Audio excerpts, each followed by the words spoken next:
이는 헤스본의 문과 신마의 문과 말랐습니다. 이전에 야셀에서 광야에 이르렀고 그 싹이 자라서 반을 건넜더니 이제 열국의 주권자들이 그 좋은 가지를 꺾었도다. 그러므로 내가 야셀의 울음처럼 신마의 포도나무를 위하여 울리라. 헤스본이여 엘르엘레여 내 눈물로 너를 적시리니 너의 여름 실과 내 농작물의 즐거운 소리가 그쳤음이라. 즐거움과 기쁨이 기쁨에서 떠났고 포도원에는 노래와 즐거운 노래가 없어지겠고 들에는 포도 밟을 사람이 없으리니 이는 내가 즐거운 소리를 그치게 하였음. 이러므로 내 마음이 모압을 위하여 수금같이 소리를 바라며 내 창자가 기라레셋을 위하여 그러하도다. 선당이 피곤하도록 봉사하며 자기 성소로 나아가 기도할지라도 소용이 없음.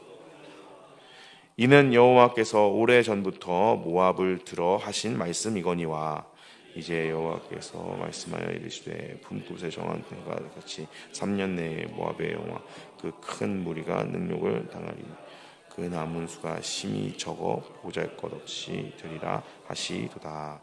아멘. 오늘 함께 나눌 이사야 16장의 말씀은 모압에 대한 경고의 말씀을 듣고 있습니다. 제가 지난번 8장 설교할 때 말씀드렸던 것처럼 이사야서 7장부터 39장까지의 말씀은 하나님께서 누구를 신뢰할 것이냐, 하나님을 신뢰할 것이냐, 아니면 다른 힘 있는 나라들을 신뢰할 것이냐 라는 교훈을 주기 위하여 하나님께서 주신 말씀입니다. 오늘 이 16장은 15장과 한 세트를 이루고 있고 모압에 대한 경고의 말씀을 전해주고 있습니다. 그래서 오늘 한 말씀을 살펴보면 1절부터 5절까지의 말씀은 모압이 유대에게 간구하는 내용으로서 우리를 위한 피난처를 만들어 달라라고 난민들을 위한 그런 구호의 손길을 요청하는 간구의 내용을 담고 있고 6절부터 12절까지의 말씀은 모압의 옛날의 교만한 그 모습과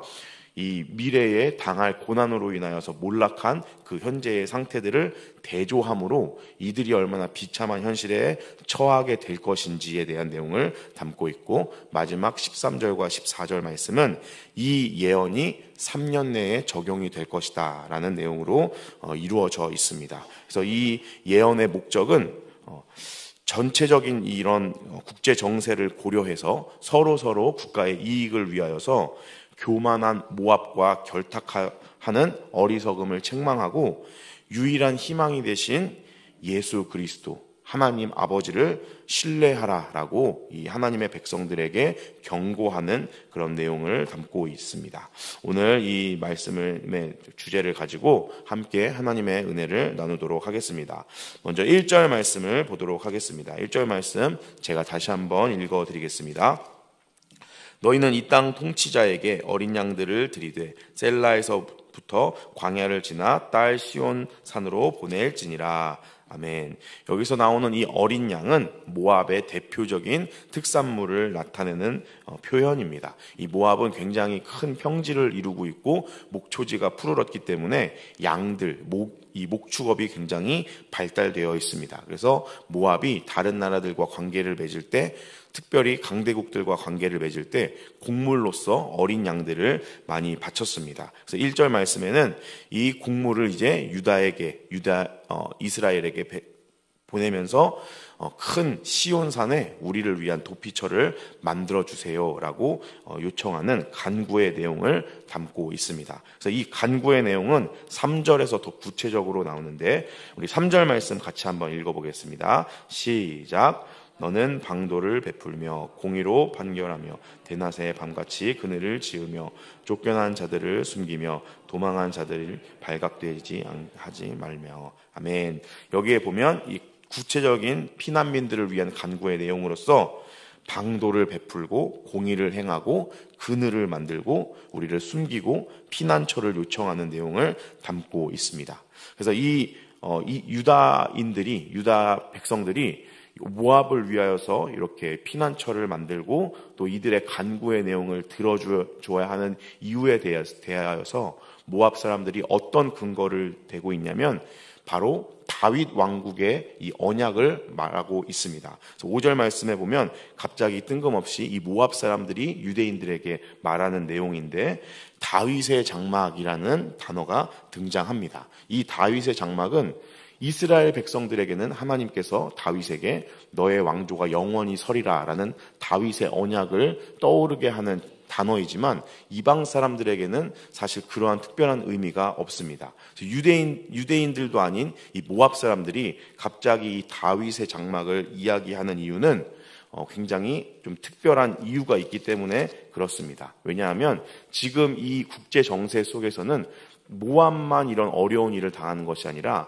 이스라엘 백성들 역시도 아수르나 국제적으로 큰 대제국들에게 위협을 당하고 있는 상황이었기 때문에 그렇습니다. 그래서 지금 이 모압 백성들이 이스라엘에게 다윗의 왕국을 이야기할 때 이스라엘 백성들은 다시 한번 메시아 언약을 생각하게 됩니다. 그리고 하나님께서 다윗에게 약속하신 것처럼 다윗의 왕조가 영원히 서리라라는 그 말씀을 기억하게 됩니다.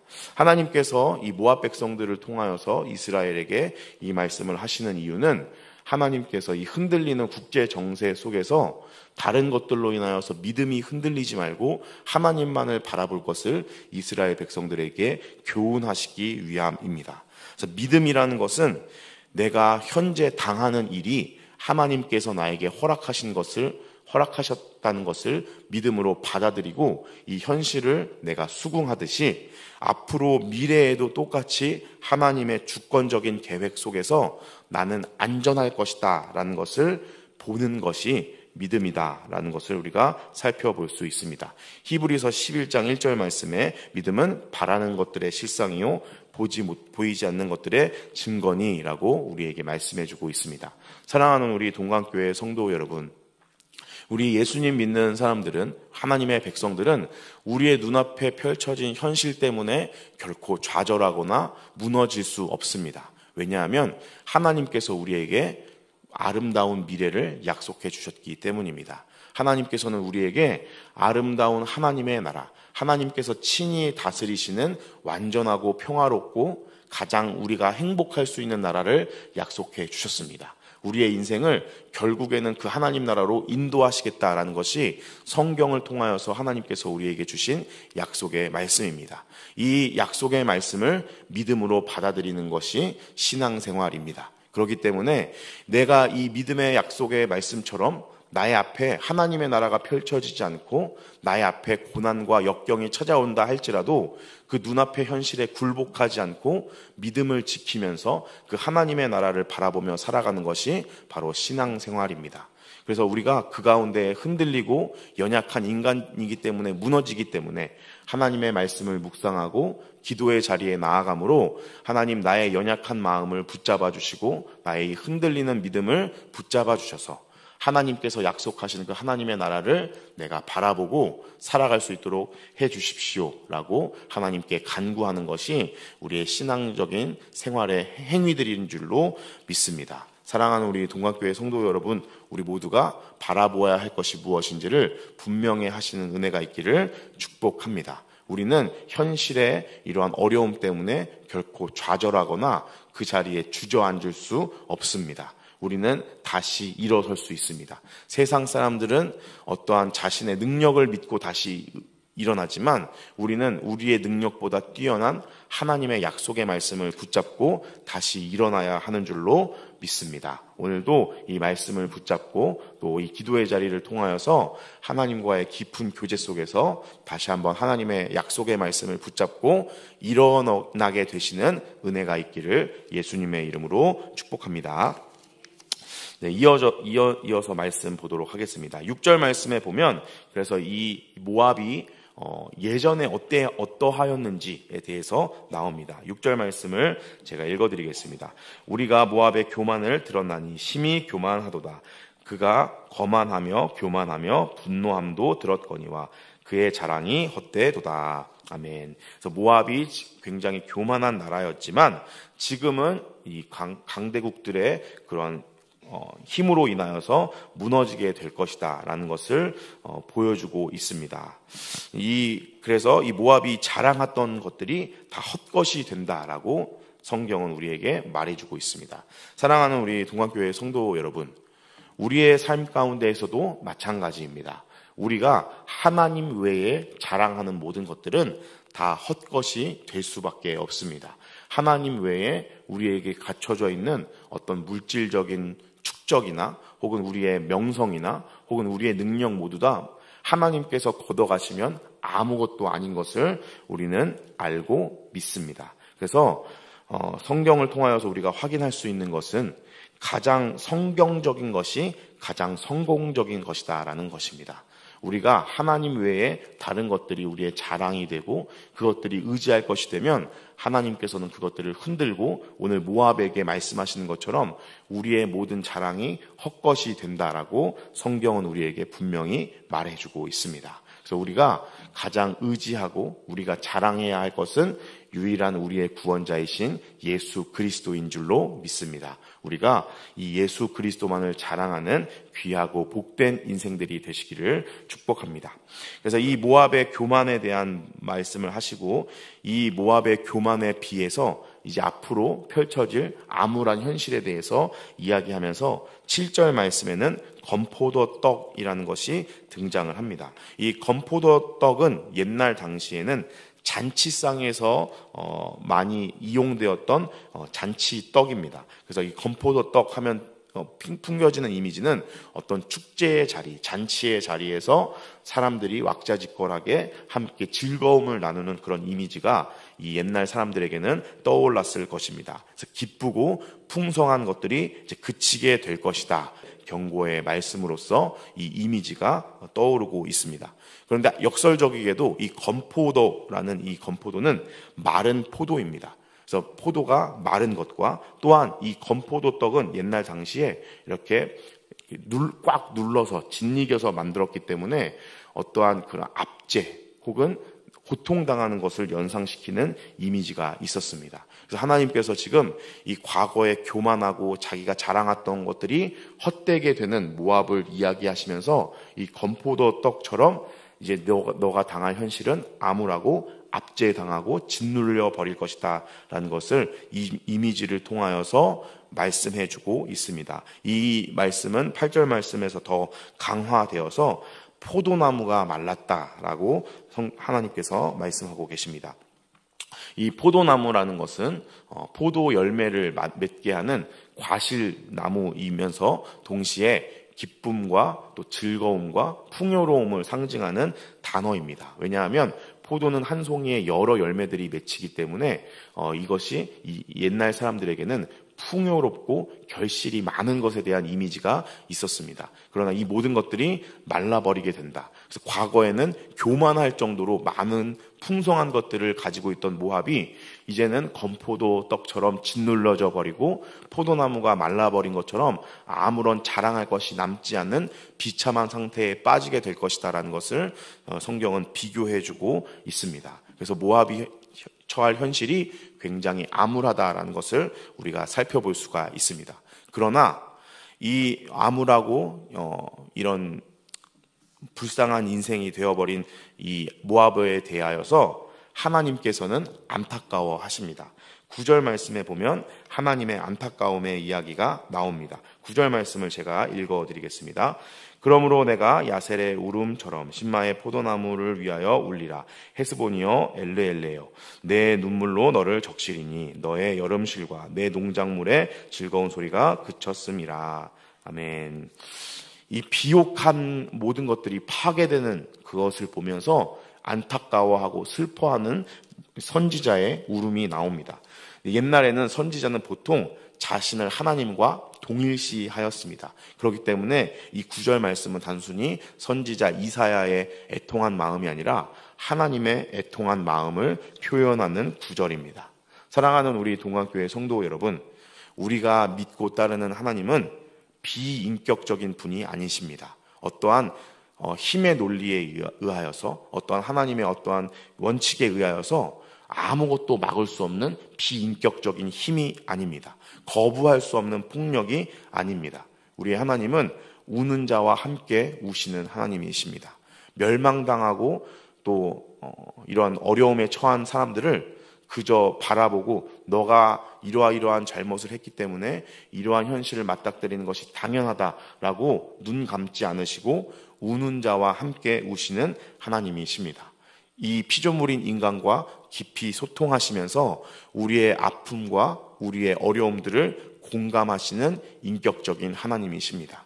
하나님이 인격적이시기 때문에 우리가 기도할 수 있는 것입니다. 우리가 무엇이기에 감히 하나님께 우리가 이러한 어려움이 있습니다, 하나님 우리를 도와주십시오라고 간구할 수 있겠습니까? 왜냐하면 하나님은 조물주이시고 우리는 그분의 피조물이기 때문에 우리는 감히 그 앞에 나아갈 수 없습니다. 우리는 하나님께 어떤 것도 당연히 요구할 수 없습니다. 그러나 우리가 하나님을 아버지라고 부르고 기도의 자리에 나아가서 하나님 나에게 이러한 어려움이 있습니다, 하나님 나에게 이러한 고통이 있습니다, 나를 돌아봐 주시옵소서라고 기도할 수 있는 이유는 하나님께서 인격적이신 분이시기 때문에 그렇습니다. 우리가 오늘도 이 인격적이신 하나님을 의지하여 이 기도의 자리를 통하여 하나님을 믿고 의지하며 그분으로부터 참된 위로와 안식을 얻게 되시기를 예수님의 이름으로 축복합니다.